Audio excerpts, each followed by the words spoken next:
Assalamualaikum warahmatullahi wabarakatuh. Nama saya Raja Safila Ramadan dari Program Studi Ilmu Komputer Universitas Muhammadiyah Metro. Di sini akan menjelaskan tentang salah satu serangan cyber, yakni penipuan dengan satu klik, dalam rangka memenuhi salah satu tugas dari mata kuliah keamanan informasi. Saya rasa saya bisa menyebut salah satu serangan ini dengan sebutan phishing.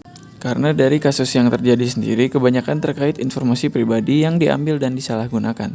Namun tak hanya berhenti di situ saja, kasus klik dalam website ini bentuknya bisa bermacam-macam.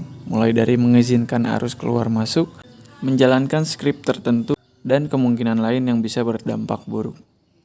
Phishing sendiri adalah mendapatkan informasi dari data seseorang dengan teknik pengelabuan. Dan menurut sumber dari Kominfo sendiri, yakni mengacu pada menipu uang dengan menampilkan layar untuk tagihan biaya pendaftaran atau biaya pemakaian layanan setelah mengklik gambar atau video di situs web. Nah, saya bisa katakan bahwa itu adalah salah satu dari skenario yang menjebak, mengelabui, maupun menipu. Dan di dalam sumber ini mengatakan bahwa dalam beberapa kasus penagihan tidak bisa hilang, walaupun perangkat sudah dimatikan. Dan saya merasa hal tersebut bisa terjadi karena si korban sudah memasuki jebakan yang disediakan, yakni klik sembarangan karena panik. Karena sejatinya, tampilan sebuah website atau aplikasi benar-benar bisa direkayasa. Jadi bisa saja suatu ruang kosong dalam tampilan website ternyata adalah pemicu suatu kejadian yang dapat terjadi. Semisal saya klik ruangan kosong di suatu website, lalu tiba-tiba saat saya mengecek file, ternyata ada file baru. Nah, di sini ternyata kosong tersebut memicu sebuah download file dari sebuah server website. Dalam kasus yang lain, bisa saja memicu hal-hal yang tidak terduga. Salah satunya yang disebutkan dari sumber Kominfo tersebut. Jadi, di dalam penjelasan penipuan dengan satu klik tersebut, bisa saya jabarkan bahwa menurut saya ancaman ini adalah suatu ancaman serius, terutama pengguna awam, komputer atau smartphone pada internet. Maka dari itu, sebenarnya ada beberapa tips yang dapat menghindari dan juga mengatasi masalah tersebut jika sudah kejadian. Berikut ini adalah beberapa langkah yang dinyatakan dan dapat dilakukan oleh Kominfo dalam merespons situasi yang sedemikian. Pada poin pertama, tentunya pemblokiran dan juga filtering.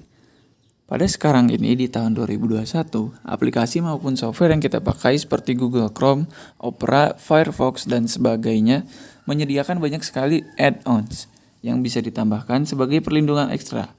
Namun jangan khawatir, tanpa ada add-ons pun, mayoritas browser sekarang sudah ada filter khususnya masing-masing dalam rangka mengatasi serangan cyber.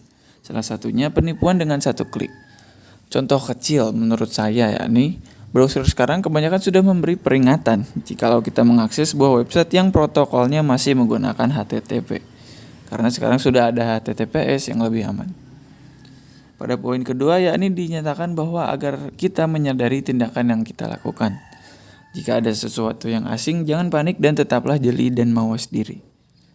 Lalu yang terakhir, jika hal buruk tersebut menimpa Anda, berdasarkan nomor 3, sebaiknya Anda menghubungi dan berkonsultasi dengan otoritas tempat, konseling administratif atau konsultasi pengacara, agar hal tersebut bisa terselesaikan, khususnya jika terjerat penipuan benar-benar serius terkait pengadilan. Dari 3 poin yang disebutkan di atas, saya bisa memberi beberapa saran yang dapat membantu dalam mencegah hal sedemikian terjadi.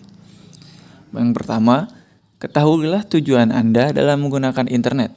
Karena pertama, internet itu luas, dan kedua, jika Anda sudah mengetahui tujuan Anda akan sedikit kemungkinan akan tertarik dengan hal selain tujuan yang Anda ingin capai. Yang kedua, namun jika Anda menggunakan internet sebagai hiburan, biasanya rasa penasaran adalah sesuatu yang bisa menjadi pisau bermata dua. Bisa menyakiti namun juga bisa membantu. Maka dari itu, kenalilah lingkungan internet yang aman. Karena seluas-luasnya suatu hal, pasti ada dasarnya. Sama halnya dengan internet. Sebagai contoh, semisal ada skenario demikian, Anda tiba-tiba mendapat notifikasi bahwa Anda mendapatkan suatu undian dari lembaga atau perusahaan tertentu. Anda bisa cek informasi terkait hal tersebut, karena sangat sedikit sekali penipuan atau pengelabuan tanpa dasar atas nama. Sekian yang bisa dapat saya jabarkan, kurang lebihnya saya mohon maaf. Saya akhiri, wassalamualaikum warahmatullahi wabarakatuh.